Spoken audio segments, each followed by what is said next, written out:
Good evening बच्चों, मैं self प्रीतम शर्मा, आपका केमिस्ट्री मेंटर फ्रॉम सार्थक क्लासेस जीन। तो अपन ने लास्ट टाइम जो डिस्कशन हुआ था कि अपन 11th का पोर्शन स्टार्ट करने जा रहे हैं। ठीक है, 11th में भी अपन सबसे इंपॉर्टेंट टॉपिक का बात करेंगे फिजिकल केमिस्ट्री के अंदर। और पहला टॉपिक अपने पास में है क्या? पहला चैप्टर जो है सम बेसिक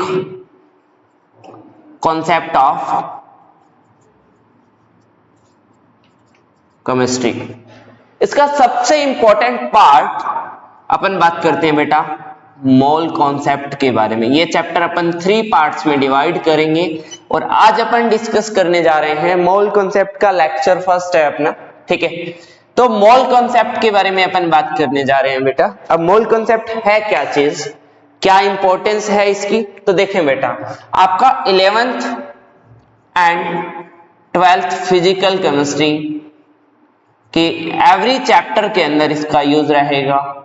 उसके अलावा कहीं ना कहीं पे ऑर्गेनिक के अंदर भी मोल क्या आ जाता है आपके पास में, ऑर्गेनिक केमिस्ट्री के कुछ टॉपिक्स के अंदर मोल का यूज आ जाता है। तो आपके लिए मोल बहुत इंपॉर्टेंट चैप्टर है और ये चैप्टर इतना सिंपल एंड स्वीट है कि अगर आप इसकी एक एक टॉपिक को बहुत अच्छे से कर लें तो आपको इसके अंदर कोई प्रॉब्लम्स नहीं आएगी। ठीक है, तो सबसे पहला अगर अपन मोल कॉन्सेप्ट पर मूव करने से पहले अगर अपन बात करें तो एक वर्ड आता है बेटा मैटर। क्या वर्ड आता है? मैटर, जो आपने 11th में पढ़ा, 9th 10th में पढ़ा हुआ है। मैं उसके बारे में ज्यादा डिस्कशन नहीं करूंगा, बस ओनली मैटर होता क्या है अगर अपन बात करें तो मैटर के बारे में बेटा अपन बात करें तो मैटर अपने पास में क्या होता है? Anything around us which have mass and a substance which occupies space। Okay, तो अपने पास में क्या होता है? एनीथिंग अराउंड अस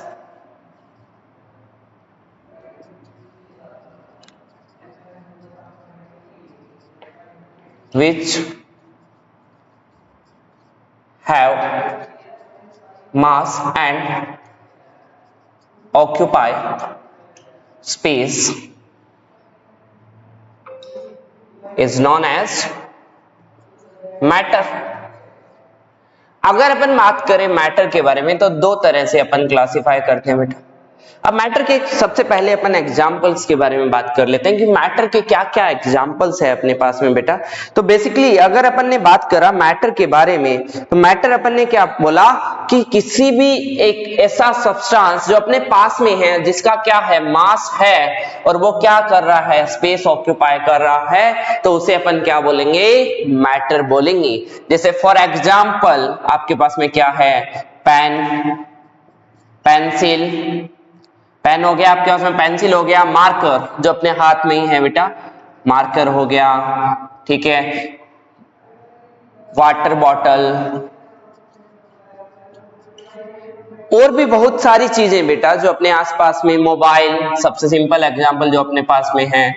ठीक है, और कोई भी चेयर हो गया, ठीक है, टेबल हो गया, ये सारी की सारी चीजें बेटा है क्या आपके पास में?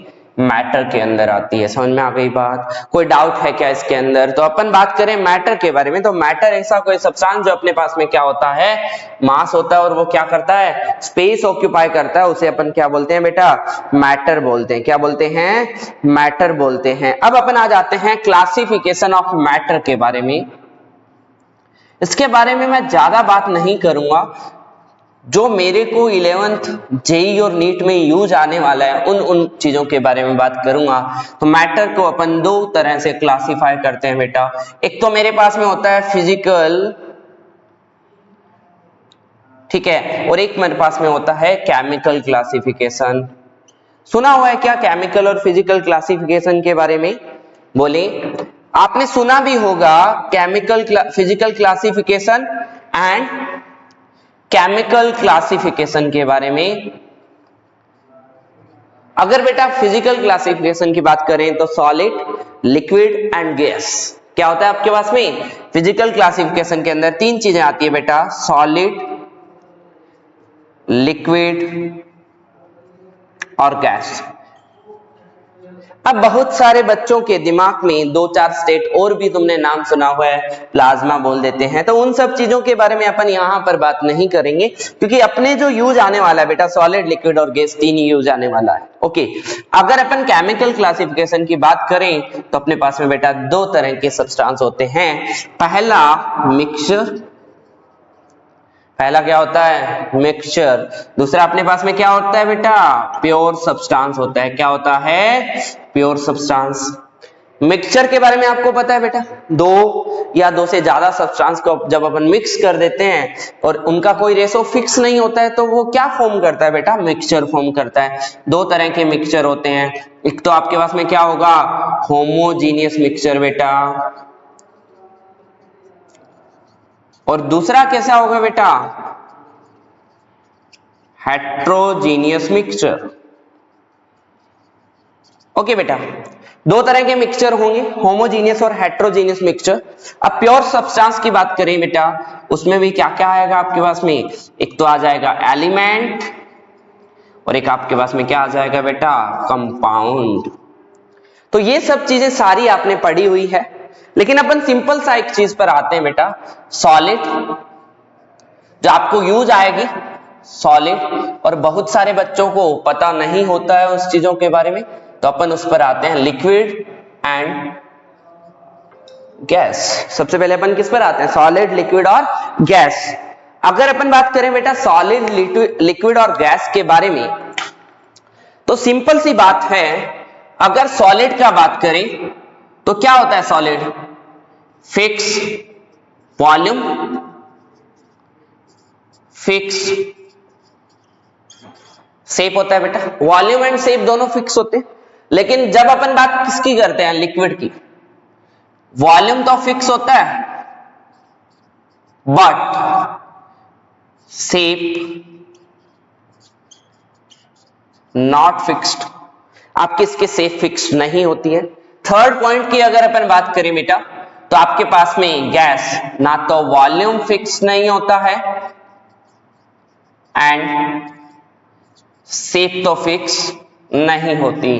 तो आपके पास में यहां पर क्या है, जब आप बात करते हैं सॉलिड के बारे में तो यहां पर वॉल्यूम भी फिक्स है और आपके पास में क्या है बेटा शेप भी फिक्स है। लेकिन जब आप बात करते हैं लिक्विड के बारे में तो वॉल्यूम तो फिक्स होता है लेकिन शेप फिक्स नहीं होती। थर्ड बेटा, तो आपके पास में वॉल्यूम भी फिक्स्ड नहीं है और शेप भी फिक्स नहीं है। बोलो कोई डाउट है इसके बारे में? तो ये अपने बहुत यूज आने वाला है इस चैप्टर के अंदर।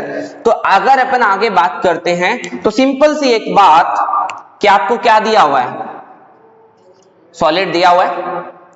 सॉलिड से आप कहां पर जा रहे हैं बेटा, लिक्विड में जा रहे हैं, और लिक्विड से आप कहां पर जा रहे हैं, गैस में जा रहे हैं। ठीक है बेटा।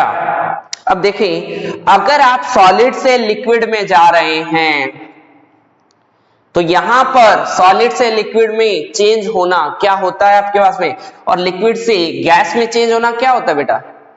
चलिए, अगर अपन बात करें बेटा सॉलिड से लिक्विड में चेंज होना, उसे अपन क्या बोलते हैं, फ्यूजन बोलते हैं बेटा। क्या बोलते हैं, फ्यूजन बोलते हैं। और लिक्विड से गैस में चेंज होना क्या बोलते हैं बेटा, वेपराइजेशन। बोलो कोई डाउट है क्या? लिक्विड से गैस में चेंज होना क्या होता है, वेपराइजेशन। तो यहां पर सॉलिड से लिक्विड में जिस टेम्परेचर पर सॉलिड लिक्विड में चेंज होता है, जिस टेम्परेचर पर सॉलिड लिक्विड में चेंज होता है, उसको अपन क्या बोलते हैं बेटा, उस पॉइंट को अपन बोलते हैं मेल्टिंग पॉइंट। क्या बोलते हैं, मेल्टिंग पॉइंट। बहुत छोटी छोटी चीजें होती है लेकिन अपने को बहुत बार पता नहीं होती। अगर अपन लिक्विड से गैस में जा रहे हैं तो उसको अपन क्या बोलते हैं बेटा, बॉइलिंग पॉइंट। आज से अपन बॉइलिंग पॉइंट को क्या पढ़ेंगे, बीपी, एंड मेल्टिंग पॉइंट को अपन क्या पढ़ेंगे बेटा, एमपी पढ़ेंगे। क्या पढ़ेंगे, एमपी पढ़ेंगे बेटा। अब देखें, सॉलिड से लिक्विड में जा रहे हैं फ्यूजन, लिक्विड से गैस में जा रहे हैं तो क्या हो जा रहा है आपके पास में, वेपराइजेशन हो जा रहा है। ओके बेटा। अब अपन बात करते हैं उल्टा। उल्टा अपने पास में क्या है बेटा, गैस से लिक्विड में जा रहे हैं और लिक्विड से किस में जा रहे हैं, सॉलिड में। तो इसे क्या बोलते हैं बेटा, गैस से लिक्विड में जाते हैं तो बोलो बोलो, गैस से लिक्विड में जाते हैं तो इसे बोलते हैं बेटा कंडेंसेशन। और लिक्विड से सॉलिड में जाते हैं तो इसे क्या बोलते हैं बेटा? फ्रीजिंग। तो यहां पर जो टेम्परेचर होगा उसे अपन क्या बोलेंगे? फ्रीजिंग पॉइंट बोलते हैं बेटा। क्या बोलते हैं? फ्रीजिंग पॉइंट, जिसे अपन क्या बोल देते हैं? एफपी। और बेसिकली कंडेंसेशन क्या बोलते हैं? इसे क्या बोलते हैं? कंडेंसेशन। इसे क्या बोलते हैं? फ्रीजिंग। सॉलिड से लिक्विड, फ्यूजन, लिक्विड से गैस, वेपराइजेशन। बोले बेटा कोई डाउट है क्या इसके अंदर? सिंपल सिंपल सी चीजें अपने को बहुत बार पता होनी चाहिए, क्योंकि ये अपने बहुत यूज आने वाला है फिजिकल क्लासिफिकेशन। बोलिए कोई डाउट बेटा? चलिए, अगर आपको यहां पर कोई डाउट आए तो आप कमेंट कर से हमसे बात कर सकते हैं। हमारा टेलीग्राम चैनल है, उस पर भी बात कर सकते हैं, सार्थक क्लासेस के नाम से। तो आपको जहां पर जैसा आपको डाउट, आपकी पॉसिबिलिटी के हिसाब से आप अपनी चीजें क्लियर कर सकते हैं। जितना अपन ने पढ़ाया अपने को लगता है कि अपना क्लियर होगा। ओके, चलिए आप नोट्स बनाएं। हाँ, पहली चीज बेटा, आप फर्स्ट डे से नोट्स प्रिपेयर करिएगा, क्योंकि ये अपन जो है 2 साल की जर्नी के लिए तैयार कर रहे हैं चीजें, और जब तक अपन इन चीजों को अच्छे से अपने पास में लिखा हुआ नहीं होगा तो अपन अच्छे से इन चीजों को याद कैसे करेंगे, फिर अपन इनके क्वेश्चन कैसे प्रैक्टिस करेंगे। तो इसलिए अपने पास में हर चीज रिटर्न में होनी चाहिए बेटा। ओके, चलिए नेक्स्ट बात करते हैं अपन।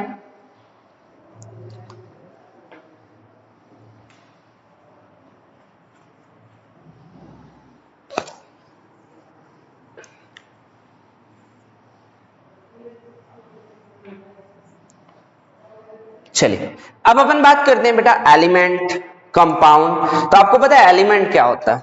या सबसे पहले अपन आते हैं बेटा एक वर्ड पर। एक वर्ड आता है अपने जो बहुत यूज आएगा, atom.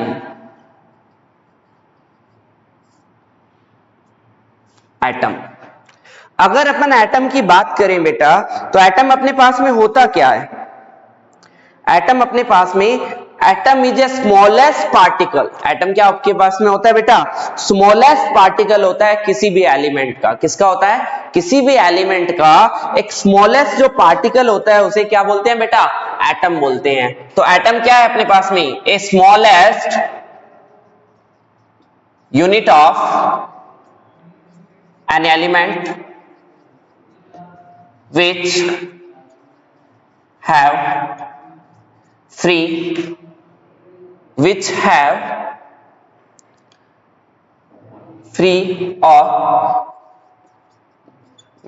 free existence or which not have free existence। आपके पास में क्या हो सकता है बेटा कि उसका फ्री एग्जिस्टेंस हो भी सकता है और नहीं भी हो सकता। तो अपन इसको क्या बोल सकते हैं? विच मे और may not have free existence. इसको एक अगर दूसरे वर्ड्स में बोलना चाहें तो smallest unit of an element which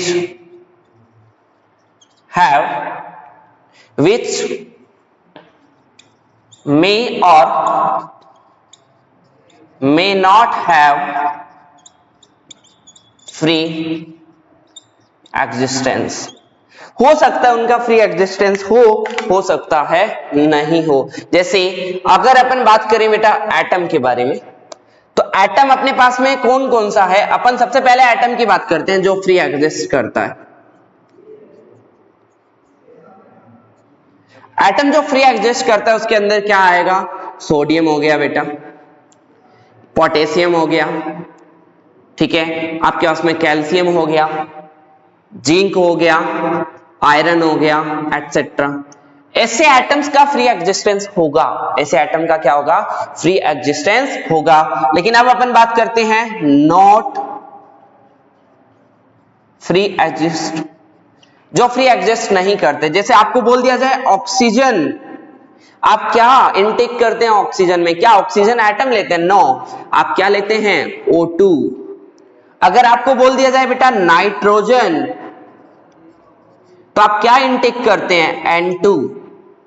अगर आपको बोल दिया जाए, अब देखो एक वर्ड बोल दिया जाए हीलियम, इसका मतलब क्या है कि आप क्या है यहां पर He होगा, मतलब इसका फ्री एग्जिस्टेंस है। लेकिन फिर आपको बोल दिया जाए क्लोरीन, इसका मतलब क्या होगा बेटा? Cl2 होगा। इसका मतलब एटम है क्या? किसी भी एलिमेंट का एक स्मॉलेस्ट यूनिट है जिसका क्या हो सकता है? फ्री एग्जिस्टेंस हो भी सकता है और नहीं भी हो सकता। फ्री एग्जिस्टेंस होगा तो देखेंगे ये रहा मेटल, ये रहा potassium, calcium, zinc, iron, helium, ये फ्री एग्जिस्ट करेंगे।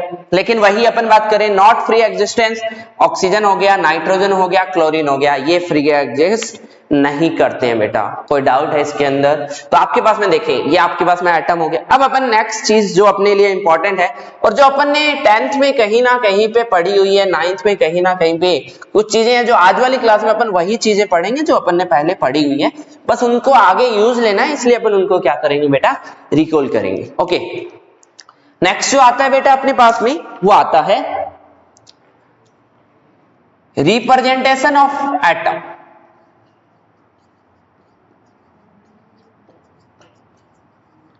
कि एटम को रिप्रेजेंट कैसे करते हो बेटा आप? अगर अपन एटम के रिप्रेजेंटेशन की बात करें तो यहां पर ये आपके पास में क्या होता है? Symbol of atom. यहां पे क्या लेते हैं आप? Z, और यहां पे क्या लिख देते हैं अपन? E। अब जो बेटा Z और अपन ने A लिखा, Z अपने पास में क्या है? एटॉमिक नंबर, और A अपने पास में क्या है बेटा? Atomic mass. ठीक है ना? एटॉमिक नंबर और ए क्या है अपने पास में? Atomic mass. इसको अपन बोल देते हैं बहुत बार मास नंबर। क्या बोल देते हैं बेटा? Mass number. अब अपने पास में ये रिप्रेजेंटेशन आ गया Z और A का। ओके, अब ये आपके पास में सिंबल ऑफ एटम आ गया। जैसे फॉर एग्जाम्पल अगर अपन एक एग्जाम्पल लेते हैं, सबसे पहले तो अपन बात कर लेते हैं कि Z और E है क्या? Z और A अपने पास में है क्या? अगर Z की बात करें बेटा तो अपन सिंपल सा इधर साइड में लिखते हैं कि Z क्या है। तो सबसे पहले अगर अपन बात करें एटॉमिक नंबर के बारे में बेटा, जिसे अपन किससे रिप्रेजेंट कर रहे हैं? Z से। तो जो बेटा अपने पास में एटॉमिक नंबर है उसको अपन क्या बोलेंगे कि in an atom total number of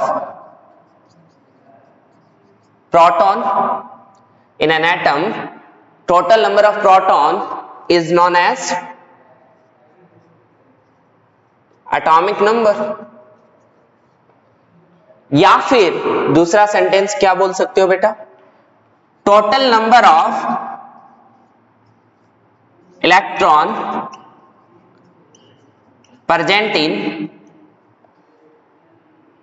neutral atom, present in neutral atom. इसका मतलब आपके पास में Z जो है नंबर ऑफ प्रोटॉन के तो हमेशा इक्वल होगा, लेकिन Z आपके पास में नंबर ऑफ इलेक्ट्रॉन के कब इक्वल होगा? जब आपका जो एटम है वो क्या हो? एटम आपके पास में क्या हो बेटा? न्यूट्रल हो। एटम आपके पास में कैसा हो? न्यूट्रल हो। तो एटॉमिक नंबर जो आपके पास में है वो किसके बराबर हो जाएगा? नंबर ऑफ इलेक्ट्रॉन्स के बराबर हो जाएगा। कोई डाउट है बेटा? इसका मतलब Z इक्वल्स टू क्या होगा? नंबर ऑफ प्रोटॉन होंगे। सिंपल सी बात आ गई मेरे पास में। इसको अपन क्या लिख देंगे? Np से रिप्रेजेंट कर देंगे। नेक्स्ट अपने पास में बेटा एक वर्ड अपन ने बोला एटॉमिक मास, या फिर अपने पास में क्या है बेटा? Mass number. तो ये क्या होता है? जिसे अपन किससे रिप्रेजेंट कर रहे हैं? जिसे रिप्रेजेंट कर रहे हैं बेटा A से। तो A आपके पास में क्या होगा?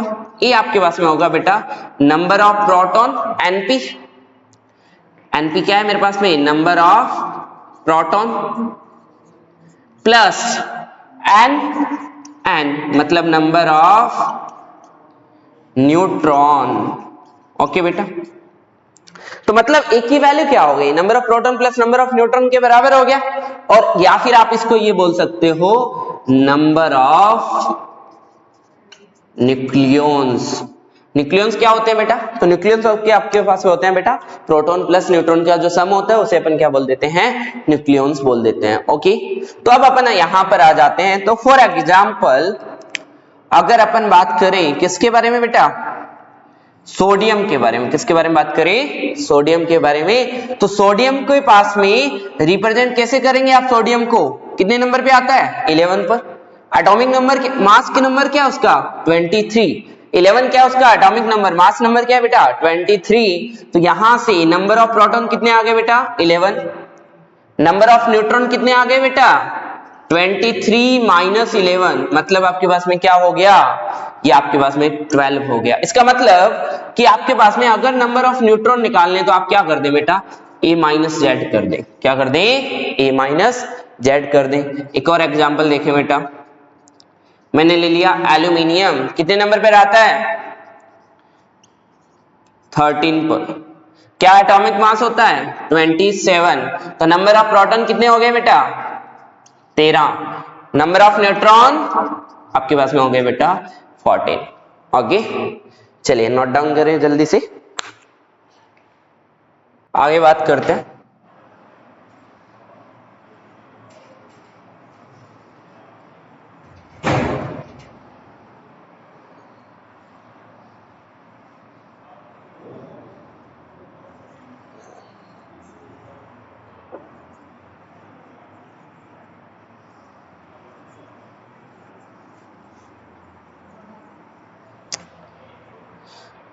चलिए बेटा आगे अपन एक और चीज एटम के बारे में अपन ने बात करा, यहाँ पर एटॉमिक मास और एटॉमिक नंबर के बारे में बात हुई। तो चलिए नेक्स्ट अपन थोड़ा सा और बात करते हैं। अपन ने एक एग्जांपल लिया, एग्जांपल अपन ने क्या ले लिया, अपन ने एग्जांपल ले लिया, अगर जैसे फॉर एग्जांपल हाइड्रोजन 1H1 ले लिया, तो यहाँ पर नंबर ऑफ प्रोटॉन तो कितने हो जाएंगे बेटा, 1 हो जाएंगे, लेकिन नंबर ऑफ न्यूट्रॉन कितने हो जाएंगे, 0 हो जाएंगे। कितने हो जाएंगे, 0 हो जाएंगे। लेकिन वही अपन ने क्या ले लिया, इसका दूसरा आइसोटॉप्स लिया 1H2, हाइड्रोजन का दूसरा आइसोटॉप्स, तो यहाँ पे नंबर ऑफ प्रोटॉन कितने हो गए बेटा, 1 हो गए, और नंबर ऑफ न्यूट्रॉन भी कितने हो गए हैं, 1 हो गए हैं। बोलो ये चीज समझ में आई बेटा, ठीक है। नेक्स्ट अगर अपन बात करें इसके बाद में, तो एटम के बारे में अपन ने बात कर ली, कुछ अपन और स्पीसीज के बारे में बात कर लेते हैं। सम स्पीसीज से पहले अपन कुछ मास के बारे में बात कर लेते हैं। तो सबसे पहला अपने पास में मास आता है बेटा रिलेटिव एटॉमिक मास, जिसे अपन बोलते हैं RAM, ठीक है बेटा, रिलेटिव एटॉमिक मास जिसे अपन क्या बोलेंगे, RAM, ठीक है बेटा। अगर अपन रिलेटिव एटॉमिक मास के बारे में बात करें तो सिंपल सी बात है कि रिलेटिव एटॉमिक मास क्या है। अगर वर्ड की बात करें तो आपके पास में वर्ड के अंदर दो सेंटेंस आ रहे हैं, एक आपके पास में क्या आ रहा है, रिलेटिव, और एक आपके पास में क्या आ रहा है, एटॉमिक। तो देखें ये कोई रिलेटिव एटॉमिक मास जो है, एटॉमिक मास है किसी के रिलेटिव में, वर्ड से ये समझ में आ रहा है, ठीक है। तो अपन सबसे पहले इसका फॉर्मूला लिखते हैं और रिलेटिव एटॉमिक मास को क्या होता है अपन बात करते हैं। तो अपन क्या बोलेंगे, relative atomic mass, mass of atom of an element, mass of one atom, mass of one atom of an element divide by 1/12 into mass of carbon 12 isotopes. क्या हुआ बेटा, आपके पास में देखिए सिंपल सी बात है, रिलेटिव एटॉमिक मास। अरे sir यहाँ पे कार्बन 12 क्यों लिया, सबसे पहले जब अपना स्टार्ट हुआ था उस टाइम अपन हाइड्रोजन लेते थे, फिर अपन ऑक्सीजन पे आए, लेकिन अभी अपन किसके रिस्पेक्ट में रिलेटिव एटॉमिक मास निकालते हैं बेटा, कार्बन 12 के रिस्पेक्ट में निकालते हैं, ठीक है। तो ऊपर क्या आएगा आपके पास में, मास of one atom of an element divide by 1/12 into mass of carbon 12 isotopes. बोलो कोई डाउट है क्या। अगर अपन बेटा इस चीज की बात करें तो कोई भी एटम है, कोई भी एटम है, उसका जो मास होता है बेटा वो किसकी वजह से होगा। देखो कोई भी एटम है, एटम के यहां पे क्या होगा, न्यूक्लियस, ये क्या होगा बाहर वाली, तो जो अंदर वाला पार्ट होता है इसको बोलते हैं न्यूक्लियर पार्ट, और ये क्या होता है एक्स्ट्रा न्यूक्लियर पार्ट। जो ये न्यूक्लियर पार्ट है इसके अंदर क्या होगा, न्यूट्रॉन, प्लस प्रोटॉन मतलब नंबर ऑफ न्यूक्लियॉन्स होंगे। बोलिए कोई डाउट है क्या? तो किसी भी अगर एटम का मास की बात करा जाए तो आपका एटम का मास क्या आएगा बेटा? मास ऑफ वन न्यूक्लियन, एक न्यूक्लियन का मास multiply by number of nucleon. बोलो बेटा कोई डाउट है क्या? आपके पास में एक एटम का मास क्या आएगा? उसके अंदर जितने नंबर, एक न्यूक्लियन का मास मल्टीप्लाई बाय उसके अंदर कितने टोटल नंबर ऑफ न्यूक्लियंस है, डिवाइड बाय, डिवाइड क्या होगा बेटा? अपन ने क्या ले रखा है देखो, 1/12 इंटू 1/12 ले रखा है। मास ऑफ कार्बन 12, तो कार्बन 12 मास का मास कैसे निकालेंगे? तो सबसे पहले क्या लिखेंगे, मास ऑफ वन न्यूक्लियन, एक न्यूक्लियन का मास बेटा, multiply by number of nucleon. अब नंबर ऑफ न्यूक्लियन यहां पे कितना होगा बेटा? तो ये जो नंबर ऑफ न्यूक्लियन है कार्बन की बात करें तो कितना होगा बेटा? 12 होगा। कार्बन 12 के लिए वैल्यू क्या होगी बेटा? 12 होगी। तो अगर अपन इस फॉर्मूले को आगे प्रोसीड करते हैं तो मेरे पास में क्या आया बेटा? मास of one nucleon multiply by number of nucleon divide by 1/12 into mass of one nucleon multiply by क्या आएगा बेटा? कार्बन के अंदर 12 होते हैं तो यहां से देखें, इससे ये 12 चला गया, इससे ये चला गया। इसका मतलब बेटा आपके पास में रिलेटिव एटॉमिक मास क्या आ गया? किसके इक्वल आ गया? नंबर ऑफ न्यूक्लियॉन्स के इक्वल आ गया। किसके इक्वल आ गया बेटा? नंबर ऑफ न्यूक्लियॉन्स से इक्वल आ गया। अब देखिए ऊपर भी मास नीचे भी मास, इसका मतलब रिलेटिव एटॉमिक मास क्या होगा बेटा? यूनिट लेस होगा। क्या होगा? यूनिट लेस होगा। बोलो समझ में आई क्या बात? कोई डाउट है इसके अंदर? तो आपके पास में रिलेटिव एटॉमिक मास को डिफाइन क्या करेंगे?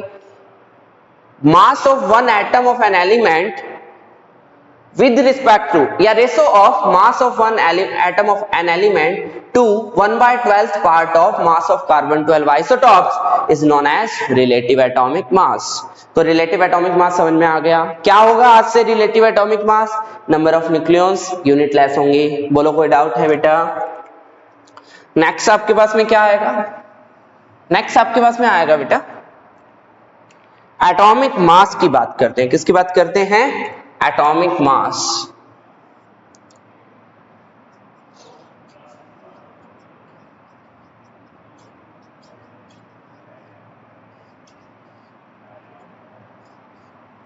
अब देखिए बेटा एटॉमिक मास की अगर अपन बात करें तो एटॉमिक मास क्या होगा? तो एटॉमिक मास क्या है? किसी भी एटम एलिमेंट के एक एटम का मास क्या होगा? Mass of one element, one atom of an element is known as atomic mass. इसको अपन क्या बोलेंगे बेटा? एटॉमिक मास बोलेंगे। अब देखिए यूनिट ऑफ एटॉमिक मास की बात करें तो यूनिट ऑफ एटॉमिक मास क्या होगी बेटा? या तो AMU होगी या अपन किस में लिखेंगे? ग्राम में लिखेंगे। लेकिन नॉर्मली अपन जो यूनिट यूज लेते हैं वो क्या यूज लेते हैं बेटा? AMU यूज लेते हैं। क्या लेते हैं? AMU यूज लेते हैं। तो यहां से एक आप ये भी बोल सकते हैं कि atomic mass is equals to RAM multiply by 1 AMU। तो ये भी आप बेटा इसको डिफाइन कर सकते हैं। इसका मतलब अगर अपन बात करें बेटा सोडियम के बारे में, किसके बारे में बात करें? सोडियम के बारे में, तो सोडियम का अगर आप बात करो रिलेटिव एटॉमिक मास तो वो तो क्या होगा बेटा? 23। लेकिन अगर आप बात करो एटॉमिक मास के बारे में तो वो क्या होगा बेटा? 23 AMU। इसका मतलब आप ये बोल सकते हो कि आपके पास में जो एटॉमिक मास है वो क्या होगा बेटा? नंबर ऑफ न्यूक्लियॉन और उसकी यूनिट क्या होगी बेटा, AMU। बोलो समझ में आ गई क्या बात, कोई डाउट है बेटा? एक और एग्जांपल ले लें कि मान लीजिए आपने मैग्नीशियम ले लिया, तो मैग्नीशियम का RAM क्या होगा बेटा, 24 होगा, लेकिन AM क्या होगा, 24 AMU। अरे सर अभी तो आपने बोला कि AMU और ग्राम में दोनों में लिख सकते हैं। हाँ बेटा, AMU और ग्राम अपन इसको दोनों में लिख सकते हैं।